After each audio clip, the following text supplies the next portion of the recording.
So, Matt, just a quick rundown before we officially start. I guess you're working alongside teachers, some of who are panicking a little bit, but I'm assuming Redlands is a fair way down the track to where ChatGPT hasn't been a massive thorn. No, it hasn't so far. We kind of started conversations really in December last year, where our head of IT and innovation sort of started the conversation. Beginning of the year, we had a couple of meetings and presentations around targeting assessment and making changes to our assessment process and programs, particularly in the 7 to 12 space. And I've got a couple of examples today to share in terms of what we're trying. You know, they might not be 100% proof, but, you know, they're certainly moving in the right direction in that area. And I think everyone's kind of grappling with it probably in the same way. We're a school that's not going to ban it. We're happy to embrace it and just work with staff in the best way we can. So that's our kind of context. If that gives you a little bit of a background. Okay, that's good. And Paul, I just read your book, Principled, over the holidays. So did you? Great read. Yep. Oh, thank you. It was worthwhile. In person. Yeah. Yeah. Oh, cool. So welcome, everyone. We'll make a start now. My name is Richard Andrew. I run Learn, Implement, Share, and we run PD for teachers. Our main focus is on the question, how can we deliver our subjects in ways that foster agency? So that's my main interest. And before I introduce my speakers here, I'll just give a little background into how this event came about. So I'm going to be the host. I'm definitely not the expert.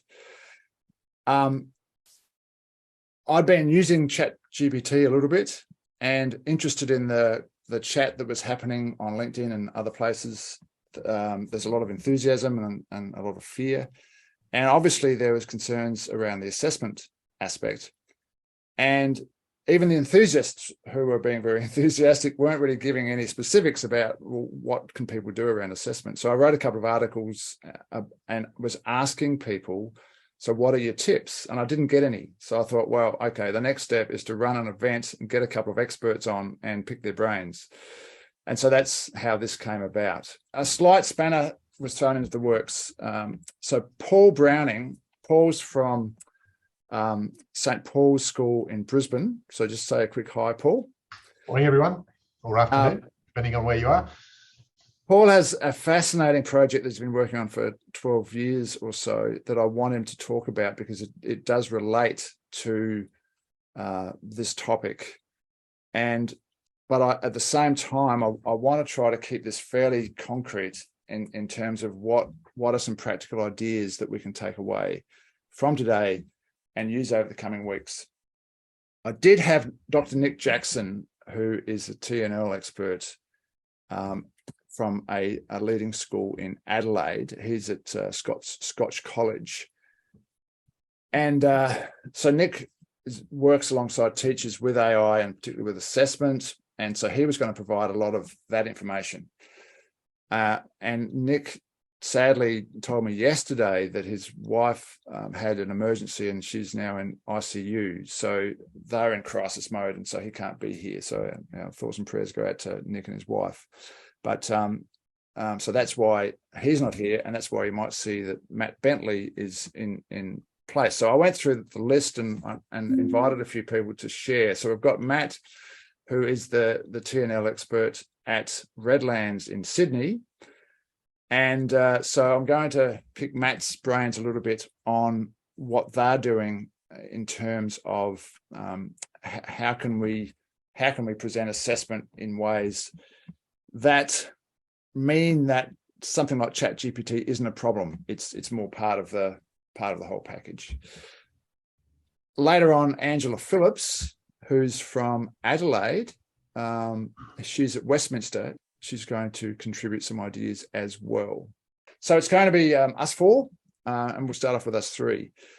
So when there's any major shift happens in education, there needs to be robust thinking that goes around that. And I'd like Paul to share, first of all, on that front. So Paul, so before we get into the realms of thinking thing, I know you've been thinking about what are the necessary changes in teaching and learning and assessment, and you've been thinking about that for 10 or 12 years, and it's led to the current project, which we'll get into later.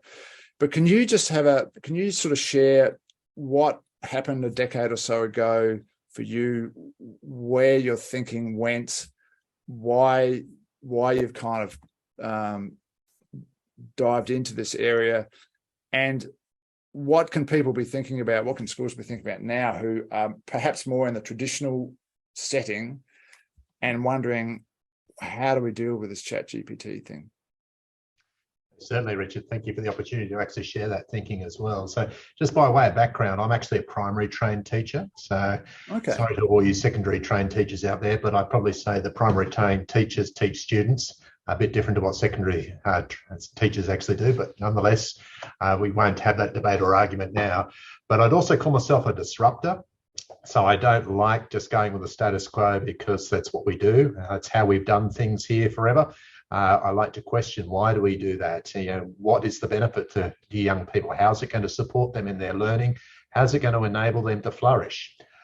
So back here at St Paul's School, when I first arrived, I challenged staff to think about the whole notion of 21st century skills. There's a lot of talk, or there was a lot of talk about a decade ago about these 21st century skills and how we're actually embedding those into the classroom. Then in 2014, we did what was called a scenario planning project. So I got bored with the traditional strategic planning process, and we implemented a process called scenario building or scenario planning, where essentially what you do is you look at possible futures. And in 2014, we chose the year 2028, when our then younger students who are in pre-prep would graduate from year 12. And we kind of asked the question, what's the world going to look like in that year? And so to find that out, we weren't predicting the future. We were creating possible futures based on evidence. We asked a whole range of experts and did a lot of desk research. So we had people who were expert in the field of economics. So Saul Eastlake was part of that, one of the top economists in Australia. We asked people who were expert in technology, in the environment, in politics, in religion. And we had some of the world-leading experts in education as well. So Pasi Sahlberg was part of that project, Yong Zhao. Andy Hargraves rang us up from Harvard and said, I've heard about this project, I'd like to be part of it as well. So they all contributed to this project. And we were looking for, through that research, trends that would impact the education of a young person. And we found 72 trends. Now, you can probably imagine some of those trends, things like divorce, climate change, what's happening with government funding, et cetera, et cetera. We then mapped those trends to find what's called two critical uncertainties. Now, two critical uncertainties are the two trends that we really can't predict where they're going to end up. And the impact that they may have is quite significant. So critical uncertainties. And those two critical uncertainties were really interwoven.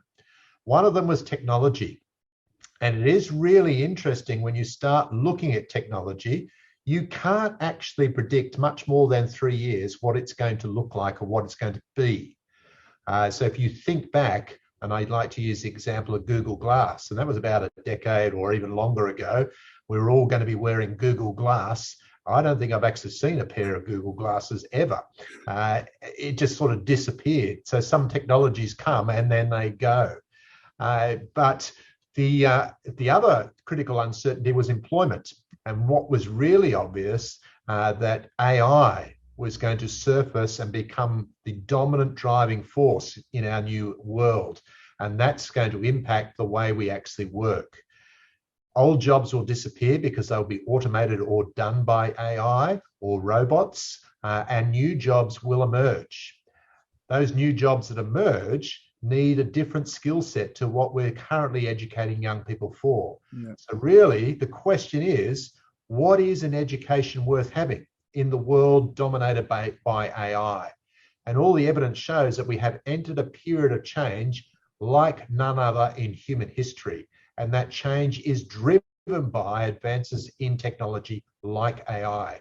So when ChatGPT was announced earlier this year, I was actually really quite excited. I wasn't petrified and frightened because we've been seeing this coming for a long time and being adapting what we're doing in the classroom to welcome that, because really it's the new world that we're entering into. It's not going away. We cannot hold back the tide.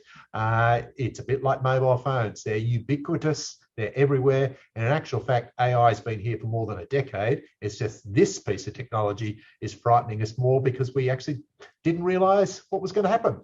And we don't know how to respond.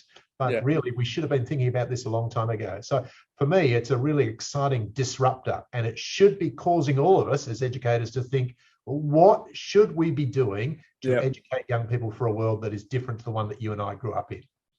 And I love that question. What is an education worth having? And of course, we've been passing that questions like that around for a while. But the way I see it is, ChatGPT's arrived in everyone's hands, and all of a sudden now we have no choice. We can't just talk about it. We actually have to take some action. Yeah.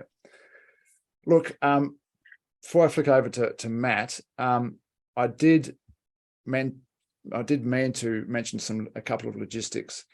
If you do have questions, anyone who's listening, just throw them in the chat. We'll do our best to answer them. I don't have a support person here, so if I miss that, I apologise. I've thrown some links in at the top of the chat. The first one, and if you've missed the fact that Nick Jackson was going to be with us, but he's had a medical emergency at home, so he won't be here. He was going to provide some of the feet on the ground assessment ideas. What I will mention, though, is that he has created a free online course for teachers, and it's the top link there is called AI Chatbots and ChatGPT for Teachers. I knocked that off to a superficial level on a Saturday morning in a couple of hours. It's fantastic. Doesn't go into a lot of depth in different areas, but it's a great starting point and definitely worth enrolling into. And somewhere written down here, he has a list of 9 assessment types. Here we go. So he was going to dive into a few of these, and I'll read them out because I think they're worth thinking about.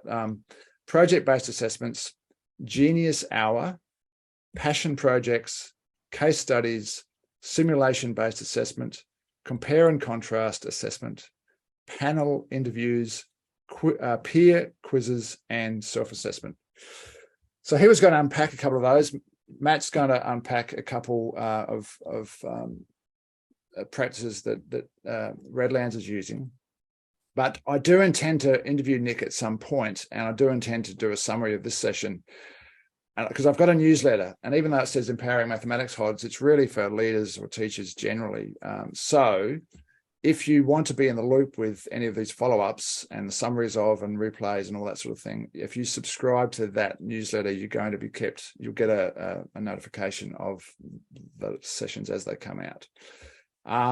I don't know why I put the Zoom link in here, because that's probably not necessary, because if you can read that, you're already in there, but so ignore that one.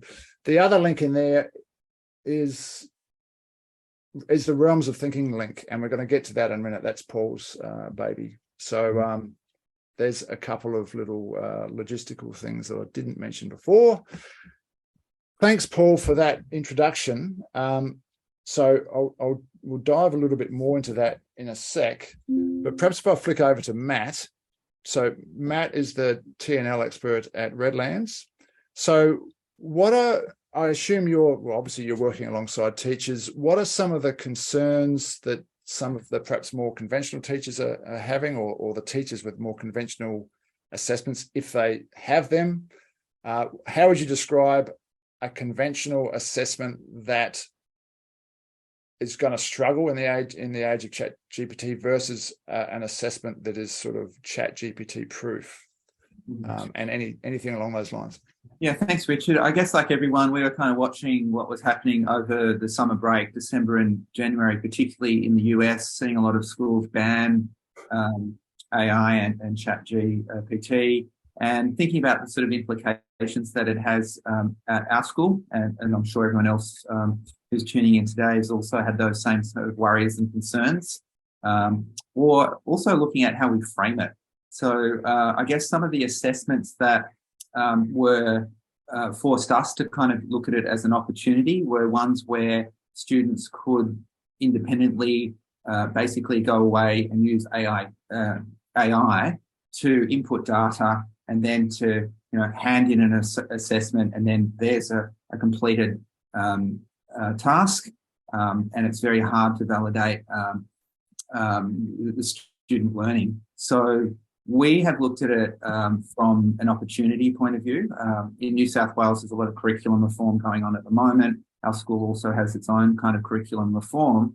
So what we've been doing is focusing on developing new assessments that minimise or mitigate the use of ChatGPT. We've been, and I thought I might share a couple of those this morning, at least one, just to kind of one that's happened, and particularly in New South Wales, we find that in year 11 and 12, sometimes our assessments can be a little bit less imaginative or creative because of some of the kind of state-based kind of requirements, I guess, for our what we call the HSC. But the maths department came up with a really good one that was called Do the Data Exploration. And the task basically has two parts. The first part is about the focus is on correlation and regression lines. I'm not a maths teacher, so I'm hoping this is coming across clearly as part of that focus on student learning. And the first part is really about picking up on some of Paul's comments about global competencies or 21st century skills. And what we really wanted to do is to really personalise the learning and get students to think about their own kind of authentic experiences. So what the maths department has done is said, okay, well, we need to get you to create some data sets. So you might create those data sets through just monitoring your own stress levels over a period of time, or you might monitor the number of breaths per minute that you take, or it might be your heartbeat over a period of time. But basically create your own data. And we want you as students to talk to your teacher, talk to your tutor, talk to family members, talk to peers, talk to Google, use ChatGPT, YouTube, whatever it takes to learn about that kind of process, which kind of ties in a little bit about those global competencies. So that's a bit more collaborative in its nature, and to use Excel to learn about box and whisker plots. So the students are using this process and then they're visually mapping it using an A3 poster. So that's the first part of the students' learning. So we're really developing those competencies, also their outcomes that they're learning about. And then the second part of that assessment culminates in what we call a validation task. So they'll basically go into class and they'll be provided with a different set of data, so not their own heartbeats and all of that kind of thing, but they should have those skills and competencies. And then they'll answer some questions on the day to see their skill development. So we think that that's a pretty good way of minimising the use of AI or incorporating use of AI, but authenticating that it's the student's own learning, and it's focusing a lot more on the thinking of the students and the application of those skills. Wow, yeah, that's good. So the second iteration of that is like if they've just used AI to produce the thing, they haven't learned anything, so they're going to bomb in the final task. So the whole point. So you're designing something that focuses the students' attention as much on the learning as it is on the actual ability to pass the assessment at the end. That's right. And we have our own teaching and learning framework, which is based a lot on research from Project Zero at Harvard, and it does focus a lot on the thinking. So wherever possible, we're really trying to develop students' thinking and their skill development and their competencies so they can apply those in different contexts. Just like you might in the real world, if you're, brief in the workplace and basically, boss says you need to create some data sets, you'll go away, you'll learn about that, and then it might culminate in a presentation that you give or a validation task, creating the actual task. But you need to learn those kind of skills first and competencies before you can actually apply them. Sure. So Paul, again, we'll get into realms of thinking in about 5 minutes time or so, but if you take yourself back 10, 12 years, were you seeing not only teaching and learning, but assessment tasks that were just kind of very schoolish and not real worldish, and that needs this needs to change. The focus on that, on the old, was grades, really. Certainly, Richard. And how can we change this so as the focus is on something else? Is on actual learning. Yeah. And I can use some cliche examples that we've kind of all heard. You know, the student who sits in the maths classroom and says to the teacher, when am I ever going to use this again? Yeah. Why am I learning this? What's the point of it?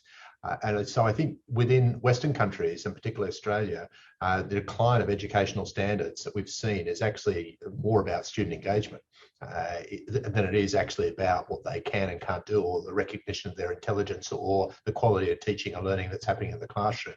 Because I would argue teachers are working harder, they're more equipped and skilled than ever before, we're more resourced than ever before, but it's about student engagement and that whole question, and student agency, Richard, as you were saying before. Why am I doing this? Why am I learning? What am I going to use it for? They can't see the benefit of it.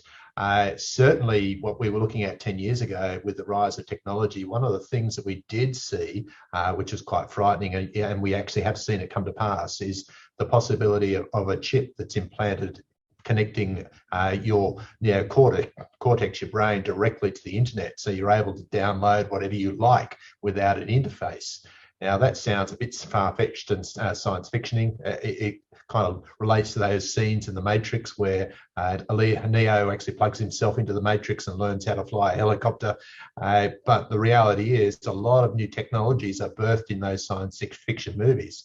And Elon Musk has already created a chip that he's implanted into a pig to do those sorts of very things to improve the life of somebody else. So that sort of technology is there. So it really begs the question of, well, if that technology is coming and we have direct access to content, why are we teaching content? Why are we focusing solely on content delivery and content regurgitation? It's really not going to be that relevant in the future. So here's a question for both of you that follows on from that.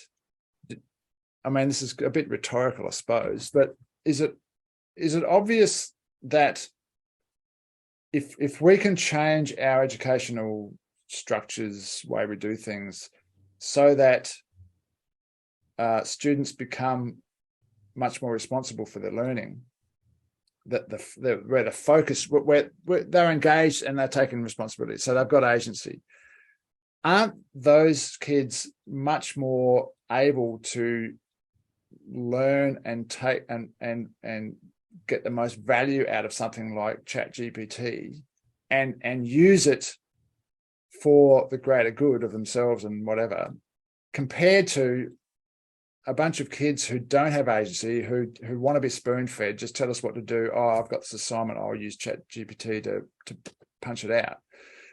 Is that the case? That those the more agency a kid has, the more benefit they're going to get from this sort of technology, and the less they have, the more likely they are to just want to cheat?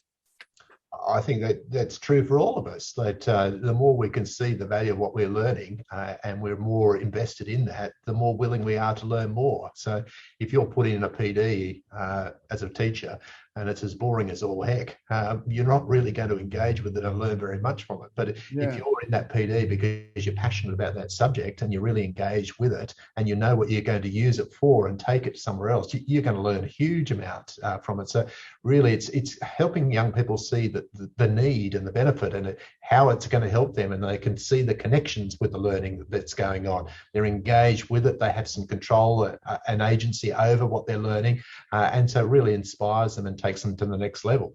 I think the point I'm making here is the age of content delivery and content regurgitation is basically dead because ChatGPT has shown us. I'm not suggesting we get rid of content and we don't teach content at all. Really what we need to move into is the age of what am I going to do with the content I've learned? How am I going to apply this content? How am I going to see those links across different content areas or curriculum areas? Interdisciplinary learning. What am I going to use that for to generate new ideas? And in doing so, the skills and dispositions that a young person needs to have to thrive in the future need to be the focus of our assessment, not so much the actual content knowledge, but how they use it and the skills and dispositions that we need to assess. Yeah, just building on those points, Paul, one of the things that we're focusing on at Redlands this year is to get that marriage between content outcomes, which need to be assessed and learnt because of various reasons, but also some of those global competencies, and building things like collaboration, citizenship, critical and creative thinking into the design of our programs and into the design of our assessments. And that's the key question, isn't it? How do we do that? And I think that's the key thing for teachers, is everyone understands that these competencies are incredibly vital, but how do I actually teach them? And then we move to the question, well, we value what we measure and measure what we value. So if we don't measure those competencies, what are we actually saying to families and students? You know, it's important to develop these competencies, but we're not going to measure them and report on them. So that's the question. We need to shift what we assess, what the focus of assessment is, so we're actually preparing young people to thrive in this new age. So on that point, can I throw Matt into the deep end? Could you just, Matt, you thought this was just 15 minutes, didn't you? Yeah, that's right. could you just ponder one example of a competency and some ways in which your teachers are looking to try to incorporate that into a learning framework? Yeah. So we embarked on it a little bit last year, but we're extending it this year, is to have a greater focus on design thinking. So with our Year 9 students, we designed a task that definitely culminated in a pitch and a presentation, but along the way, students needed to work in teams. They needed to demonstrate collaboration with one another as part of the development of that design thinking process for the product that they were designing. They needed to show some creativity, and we built this into part of our assessment process. So we were valuing that just as much as particular subject outcomes as part of that process. So it can be done. I think there are different places that are doing it in different ways. Sometimes it's within a single subject. Sometimes it's interdisciplinary kind of subjects that are created as well. One comment that I saw in a video, which is a very good point, this guy was talking about humanities type, well, I guess non-maths type things, where you could use, say, ask ChatGPT to punch out 1,000-word blurb on whatever. And this guy said, it's not really an issue. If you're a teacher, you're going to know how your students write. And it's no different to a student handing in something that their mother or father wrote. Like it should be fairly obvious whether it's their writing or not. What's your take on that? Do you think there's some level of validity there, or anyone? Matt? Yeah, I'm just reflecting on that one. It's true. I kind of, for me, when you were describing that, I always think about, okay, assessing student learning. Part of what we did is to go back and look at our assessment policy. And I think any kind of policy has this element of integrity that students need to learn and demonstrate. So I think, you do get to know your individual students' writing, but we need to design tasks that allow us to authenticate that it is the students thinking and learning in an equitable and fair way.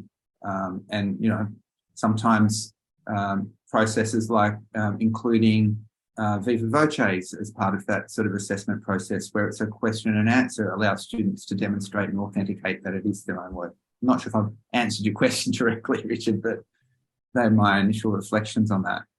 Yeah, that's pretty easy for an English teacher, but not so much for a maths teacher. And as someone has made the comment in the chat there, maths teachers have been dealing with technology like this for a long time. It's kind of been there anyway. It's just that ChatGPT is out the surface and we can all see it.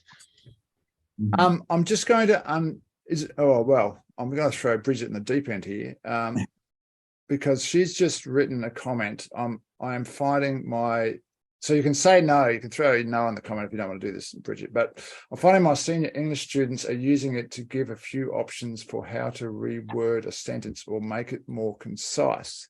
So, Richard, can you hear me now? Is my yes. microphone working yet? Oh, Yeah. hooray. Yeah. Yeah, so look, boots on the ground. I'm a senior English teacher and also an inclusive educator. So I have bifocals when I'm looking at this issue. From the inclusive educator perspective, I'm really excited about what this can do for my students who find it really difficult to sit down and do an extended writing piece. So how can this prompt them? How can this help them with their grammar, that sort of thing? From a senior English perspective, I do have those concerns that everybody else has. Will this atrophy their ability to write and think? Why would they want to do those things when ChatGPT can do it for them? So I'm having all of those philosophical conundrums as well. What I'm finding in the classroom is that students are using it, but using it for really, really small things. So, for instance, they're writing an article at the moment. They would say, give me 10 different titles for this article, and then they would use those perhaps as inspiration, but they quite often didn't end up going with one of the options provided. They would also use it to do grammar checks or to make a sentence more concise if they couldn't think of how to do that. So can I ask, because this is what really interests me, because to be honest, although the first question I asked ChatGPT was around how do I reduce the moisture in my single container worm bin, and it gave me the idea that I hadn't found on the internet. So I thought that was interesting. But then I got into, because I do a lot of writing, I write a lot of articles, and so I do often use it to upgrade articles, but I'd never throw a whole article in, and I do it in sections. And what I find is that process is really powerful. One of the things it does really well is make things much more concise, but it won't write in the way that I want to write. And I deliberately want to write in my own voice. And so I deliberately don't want to make an academic article. And I'm not an English teacher, but I'm thinking surely the part one of skill must be to kind of write, bring some writing to life. And what I find is I'm probably only using what ChatGPT suggests about 60% of the time, but every time it spits something out, even if I don't use it, it still prompts me to change what I've done. Precisely. And I wouldn't use it 60% of the time. I would use it maybe 1 or 2% of the times because it's not me. I have a voice and I like it. I've worked on it for 40 years. Well, when I say use it 60% of the time, I don't use it verbatim. I'll sort of chunk it down and edit it. But then when I put it in Grammarly, that's when you see how many flaws there are in the writing. So anyone who just pops out ChatGPT, whatever, anyone who just takes what ChatGPT spits out and dumps it in as a final product is sunk. But what I'm interested in is how do you, as an English teacher, maximize that editing process, iterative process, which I think is really powerful, because I think that's where the gold is. And any kid who wants to learn how to edit and make writing better, that's where it is. But how do you do that in a classroom and know that the student's gone through that process rather than just being a 5-minute job where they've entered something, ChatGPT's popped it out and they're using it? How do you know that they've gone through those iterations? Active monitoring. And you know your students, those relationships that you've built. So I do a lot of co-design of the units with the students. They put in their own adjustments that they want. I know what they're capable of, and I check in on them all the time. And if I hear the words ChatGPT, my ears sort of perk up, and I check in to see what it is they're up to. And what I'm finding is that they're not using it for big chunks of text at all, or they are just saying, oh, look at this, it did make it more concise. But I don't like the way that it's done that. I'll go back, but I might borrow this little idea, but I'll do most of it my own way. And so it's also sort of just explicitly teaching some of those skills and attributes too. So if you're talking about voice and teaching students about how to find an authentic voice in their writing, then you can actually use ChatGPT as a way to craft it and look at the different iterations. What's it doing? What's it missing? And you can also make that connection about one of the differences between AI and and people, that we have emotions and feelings, and that's a fundamental difference. And hopefully through the craft of writing, or whether it's moving on to sort of grammar and syntax and all of those kinds of things, that you can actually use that AI tool to show students how to process right. So Bridget, are you, as an English teacher, are you finding that ChatGPT has given you more scope to focus in on that, for want of a better word, iterative kind of editing process?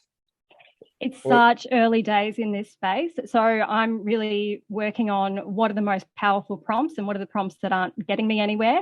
I'm finding more of the latter. So yeah, I think it might be too early to answer that question, but yeah, watch this space. Is that something that has been a big focus in English in the past, like the skills of editing, like how do you edit your work? Absolutely. It's the most important thing. So here we have students hand in their drafts, 3 weeks before the final is due, because those 3 weeks can then just be dedicated towards editing, refining, making it perfect, making it excellent. I shouldn't say perfect. And so I guess now you've got to wonder, well, is that their work, or have they, because you know how you can ask the same question and you just ask, ChatGPT to spit out a different version of what it's just done. So, I mean, but again, a kid with no agencies just might do that. But who's going to suffer the most? They are, ultimately, because they're not going to learn anything. So, again, this is my point of, isn't this why we need to focus more on agency? Because then... Yes, you are speaking my language. Start with why. Always start with why and keep on reconnecting to that why, because if you don't, they lose it. Fantastic. Paul, it's 2:36. I think it's time to unleash realms of thinking. Perhaps we'll put you back. I'll take you off spotlight, Bridget, if I can work out how to do that. So let me do a longer introduction to Paul's little thing. And then I'll let Paul talk about this. So for the last 12 years, Paul has helped steer a significant project investing over $5 million of research and development to create a new way of teaching that ensures students master the basics while developing their ability to think creatively. The project's called Realms of Thinking. I believe the soft launch is tomorrow. And furthermore, Paul and his team have been working on a project with the Uni of Melbourne, concluding at the end of this year, and aims to radically transform assessment. The project includes a web-based AI-enabled software platform so that other schools anywhere in the world can adopt the initiatives that the teachers at St. Paul's have undertaken. So I didn't know about this until Paul and I were having a chat on LinkedIn a couple of weeks ago. And then I thought, well, I would love to have Paul in this chat. And again, you and I could unpack this in another event down the track specifically on this, but it'd be good, I think, because what we're talking about here is fundamentally changing the nature of education. So technology like this isn't a problem. And again, I would say focusing on the learning rather than the grade. And what was your question? Like, what does an education that's worth having look like? So perhaps if we spin this for like 10 minutes or so, if you can just give us a quick rundown of what realms of what this project is. This is an unadulterated plug, because I think schools need to know what's going on there, because it sounds like a bit of a world beater. So over to you, Paul. Yeah, thank you, Richard. The soft launch is on Friday, not tomorrow. So okay. Watch out on LinkedIn for the soft launch. So we're really quite excited by that. And yes, we've spent 12 years and an investment of about $5.2 million in R&D to develop what we've actually created. But coming back to the original question I asked staff when I first arrived here is those 21st century skills, what do they look like and how do we embed them into the classroom? Akara talks about creativity and all those key capabilities as well, but there's no real guidelines about, well, how do you actually do that and what does it actually look like? And that comment I made before about you measure what you value and value what you measure.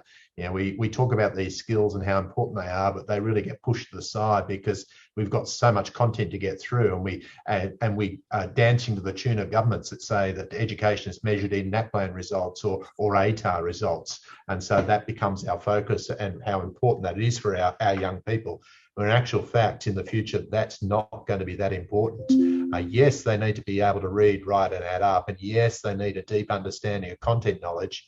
But ultimately, AI cannot replicate emotional intelligence, and it cannot replicate skills like the ability to think creatively, to think like an innovator, to think like an entrepreneur. So if I look at something like ChatGPT, perhaps people don't realize that ChatGPT really is a more enhanced search engine. It's only as good as the information that's currently on the internet, because what it's doing is drawing from the internet and pulling together different pieces of information that are there to create something new for you. So if I give you an example, our head of RAVE the other day, RAVE is Religion and Values Education, put into ChatGPT, what can we learn from the teachings of Jesus? And interestingly, it spat out something along these lines. Well, Jesus was a great teacher. We can learn lots about Jesus from the New Testament, which also includes the Old Testament. Things like how to ride a bike and pick fruit. That was the response and the answer. Now, obviously, AI is going to get better and better. We're just seeing the first iterations of it. But essentially, it's just a thing that can actually draw on existing data. And so if that data and information is out of date, it's going to give you out-of-date information. So you know, the skills and dispositions that people need to have, or that AI can't replicate, are those things like the ability to think creatively. So that was the birth of Realms of Thinking. So if young people need to be able to think creatively, to be employable in the future, to take the new jobs that are going to emerge as a result of this huge shift that we're seeing at the moment, then why aren't we supporting young people to develop those skills and dispositions? And if we are going to do that, how are we actually going to do that?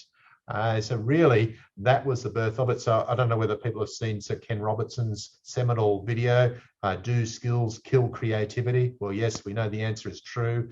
Yes, we're actually all born with the ability to think creatively, but schools condition it out of young people because they very quickly learn that they need to conform to a system. To get an A on this assessment, this is what I need to do. Just tell me what I need to do, and this is what I'll do. So we lose that ability to think creatively. So we've spent 12 years looking at how do we transform the teaching practice so we are actually teaching creatively and teaching for creativity. So a research project with Queensland University of Technology by one of our staff here, working with leading experts in creativity across the world. She developed a way of teaching that we call Realms of Thinking. And Realms of Thinking are essentially a collection of 16 dispositions that are necessary for creative thinking. Things like empathy, the ability to deal with ambiguity, the willingness to take risks and deal with failure, collaboration, and all of these dispositions end up with the ability to generate new, novel ideas that have value. So just hold one sec, just for everyone. The link to Realms of Thinking is in the top of the thread if you want to click on it now, as Paul's talking. Okay. So those dispositions, when they're clustered together, form ways of working like design thinking or entrepreneurial thinking.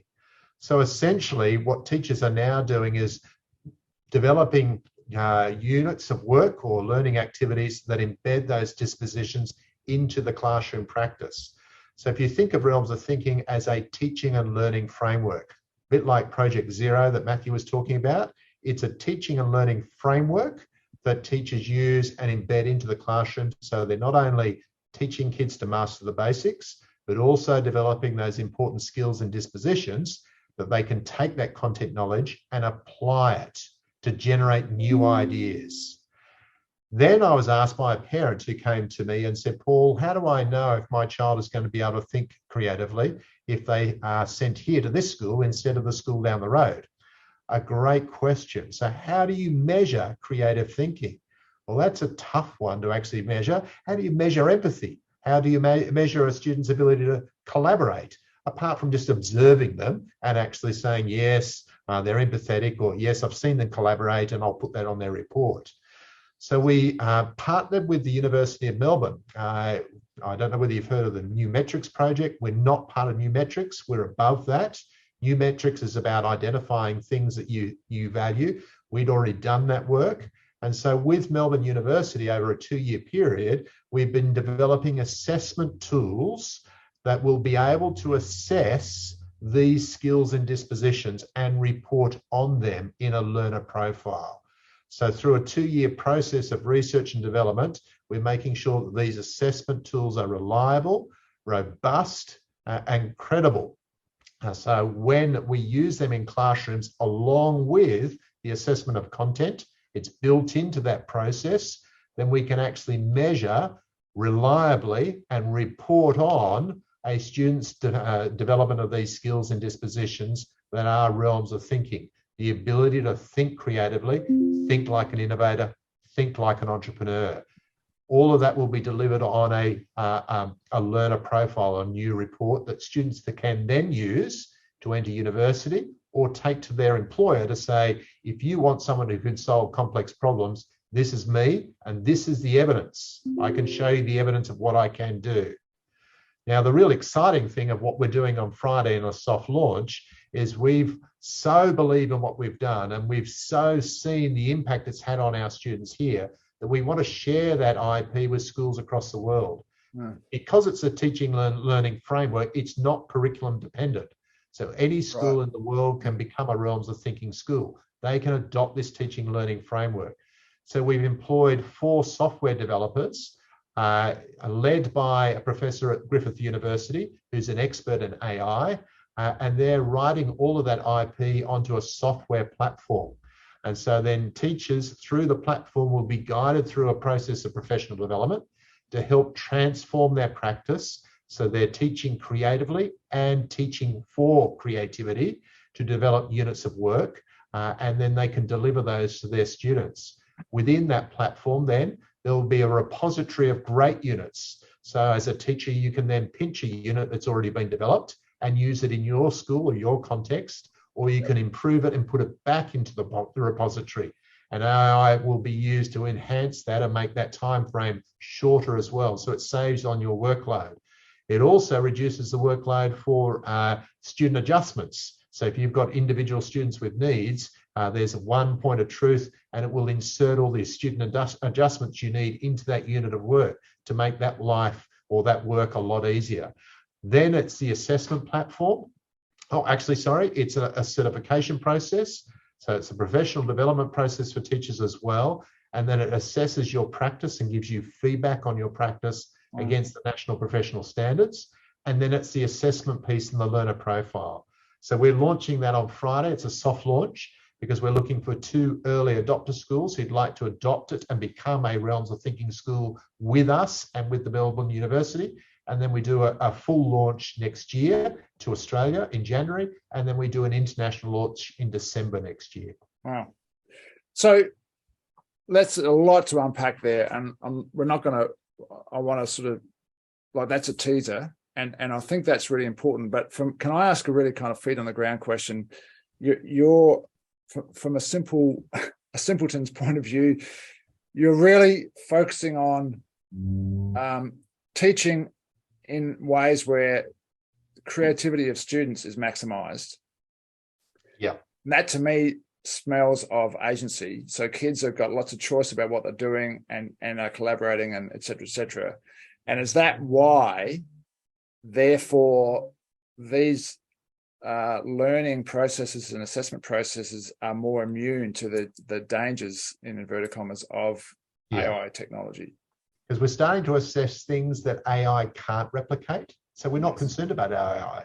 So AI can't replicate emotional intelligence, your character, who you are as a person, and it can't replicate these skills and dispositions that are necessary for creativity.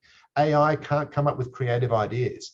All it can do is pull together the data that exists and present it in a new form and a new way. Okay. It's very clever and very powerful, but it can't actually generate something new and exciting. And all the jobs that emerge, all the evidence shows that they need the ability to think creatively.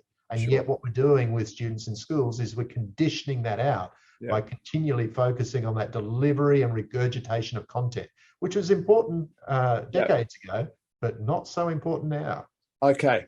So look, I think, again, if you and I want to have a longer chat and do one of these about unpack that whole thing later, or keep in touch with Paul, reach out to Paul, we've only got about 10 minutes to go, and I want to bring in Angela, who was locked out because I couldn't find the link. So I'm going to add a spotlight to her. So this is Angela Phillips from Westminster. And I think hello. And so Angela also volunteered along with Matt to just share some, because you were the maths hod for many years at Westminster in Adelaide, and now you're the TNL person. So you said you had a couple of things to share, specifically to do with some assessment processes that your school was undergoing. So do you want to unpack that a little bit? Yes, absolutely. So as Richard said, my role's changed. So I used to be in charge of maths, and then I was in charge of maths and pedagogy, and now they've made my role a bit different. So I'm just in charge of pedagogy and digital delivery. And obviously, with everything going on with ChatGPT and all the AIs, everybody's having a little bit of a mild panic. And just to put it into context, one of my friends rang me last night and said, her son's dyslexic, and he's in year 9, he put in an assignment and he'd got an A. He's not at our school, he'd got an A for this assignment, and he came in and he said, "Oh, Mum, I've got this A, but I have to confess, I haven't written it, I've put it into ChatGPT and the teacher's not noticed, and now I've got this A and it's not mine, and I feel really guilty." So she rang me saying, as a parent, what do I do? Is he going to get suspended for this? Is he going to be excluded? What is the consequences of what has happened here? And I was like, he needs to go and own up to his teacher and take the consequences for what he's done, but he's got to own it. So we had a really great conversation about that. And I think when I saw what ChatGPT could do, I started looking at some of the assessments that we have, in particular in maths and in year 12, mainly because that's a course that I teach, but also because it's high stakes for the kids. We need to make sure that it's the students' own work. We want to make sure that we get everything right. And I think one of the big things that came through when I tried to put one of our investigations in, I found that the big thing about it was, it's great if you're writing about a topic that, and it's been mentioned before, that doesn't particularly have any creativity. If you want to regurgitate facts, it's absolutely fine. But if you want people to be creative and think outside the box, it doesn't work at all. So I don't know, Richard, are you able to, am I able to share my screen? Let me, hang on. Whoops. I can, yes, I can. Oh, no, I can't. No, I've got to host, all. If no one else tries to share their screen, we'll be okay. So you should be able to do it now, Angela. You should be able to share now. Oh no, it's saying it's disabled. Let's have a. No, it's not working for me at this moment. But basically, and I'm quite happy. I'll put this in the chat so people can see. But this is a SACE investigation that we do with Year 12 General Maths, and the key thing is the kids have got to come up with their own concepts. So rather than having an investigation that's and assessments that are closed, we want them to start thinking and showing their creativity. And I was really interested about what you were saying about the entrepreneurship and things like that earlier, because that's one of the big things that has come through. So, for example, in the investigation, the kids have, first of all, got to identify an area that they want to look at, to use discrete models to help solve a problem. So it's got to be something real to them. So we're not actually asking them to do anything with numbers that we've given them or anything like that. They've got to come up with the idea and the constraints. Once they've done that, they've got to obviously just speak to the teacher, so to make sure that it's not something ridiculous. We have had some pretty interesting things that people have tried to use network diagrams and Hungarian algorithms to solve in the past, but it's got to fit the constraints that we're given. So straight away, by checking in with the kids, they have the agency to make the decisions about what they want to look at, but then they also have to have that checked in by a teacher, so you know what topic they're covering. Once they've done that, they've then got to go away and play with it, decide what the constraints are. They've got to decide the processes, explain their thinking. So it's not just regurgitating facts. He's actually saying, why have I chosen to do this step, when, and how am I going to make that work? And from there, they've got to build their problem that they're going to solve. They've got to state what the problem is and then go on and solve it using both Hungarian algorithms and discrete models. So it's actually really interesting to see how they develop. So I tried to put it into ChatGPT. I went through and tried to put it in, and it came out, as I say, with a complete load of rubbish. And then I was chatting to the kids about it and saying, why do you think that it would be a benefit to put it in? And they were saying, just to check what I've done. So what the kids have started to do, rather than use it to create their investigation, they're looking at how they can use AI to see if they can improve it or as a starting point, rather than as a first, rather than it being their actual work.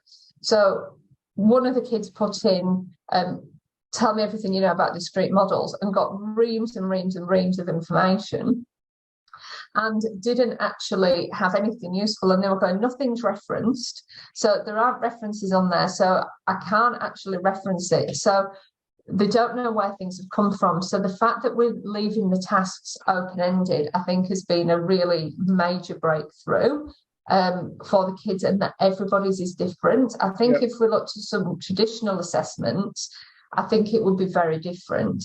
Now, our English faculty, they have taken it a different way. They have looked at their English assessments, and they did the same thing as the teachers. They put it in, and then they got the kids to go through at the beginning of the lesson. Go, this is the piece of work that ChatGPT has produced. Let's pull it apart. Let's find where it is. And the teachers are actually showing the students that actually you're probably on about a C- if you go with something like this, and because it doesn't actually have your own voice. There's no emotion in there. There's no comparing and contrasting. So I think for us, the big thing is making sure that we've got assessment tasks that are well structured to allow students to show their thinking in other ways, and be creative, while showing the kids the pitfalls of using AI, but also at the same time getting them to do things in a different way. So we've got kids who are submitting maths investigations where they've made videos showing and speaking through their thoughts. We've got kids who are doing PowerPoints with voiceovers. So you actually get to really see what the students are thinking, and especially our students who have literacy issues. They know what they've done and they can explain it really beautifully if you have a chat with them and if they talk it through. Not quite so much if it's working on paper. So I think as this technology takes off, I think it's going to be more of a checking tool than actually anything else. It might be a good starting point. And I think what we're encouraging the kids to do is, if they use any of the AI, to reference it, to say that this element has come from there. So I think the key is making sure that everybody's, you need to be a lifelong learner, and you need to go, it's great to get information, but you don't want to ever lose your voice. And that's what we're trying to get through.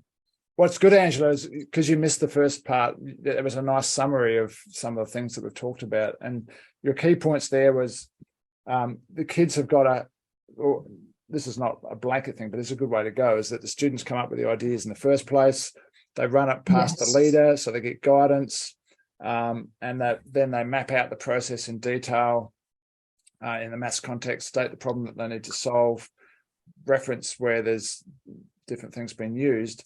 But the other thing that I saw somewhere is that there needs to these processes need to be staged out, and so they're checking in with the teacher over a period of time, which really should occur regardless of whether we've got AI or not. That should have been happening 5 years ago. So it's not like, here's your 3,000 word essay you need to hand in 4 weeks' time. It's much more staged and a lot more discussion and so on and so on.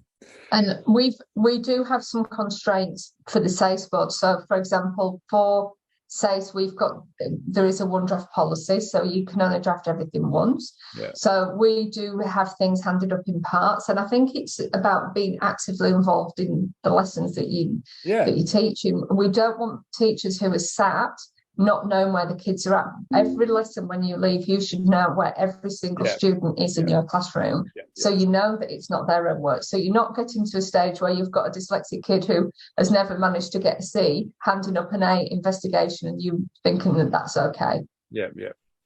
So look, we need to wind this up now and stick to our 1 hour. I'll give Matt and Paul a quick word to finish off with, but I would just urge you to keep in touch with Paul if you're interested in the realms of thinking aspect. As I said, if you want updates to other talks that I run, interviews that I have with other people, subscribe to the newsletter, and I'll make sure that the summaries and the repostings happen there. Thanks for your attendance. Matt, last word from you. Final words are we're just all in this space together, and key message is that we just need to work on those relationships with our students and design our assessments carefully. Yep, fantastic. And thanks so much for your last minute jumping in to save the day. Paul, last word. My last word is the future is actually quite exciting. We shouldn't fear it. Change is upon us and it's always there, but it's the way we actually embrace that change and look for opportunities in it. Fantastic. And thanks again for your input. Angela, did you want to pop one more word in? Yes, obviously. I'd just like to say, I think the key is active teaching and keeping those dialogues open with the kids. Thank you for that. And again, thank you for jumping in at the last minute. My word of wisdom would be, and I think this summarizes everything we're doing, aren't we talking about giving students a strong sense of control over the learning activities and even the assessment tasks? Because that's where engagement springs from, and that's where agency comes from. And that's without a sense of control, they can't take ownership, because then they're just doing what we're doing, what we tell them to do. So I think that's a key. And I think on different levels, that's what we're all trying to achieve here. So thanks, everyone. Perhaps Matt and Paul, if you want to hang just for a couple of minutes, and Angela, and we'll say goodbye to everyone. Thanks for your attendance, and we'll see you next time. Thank you.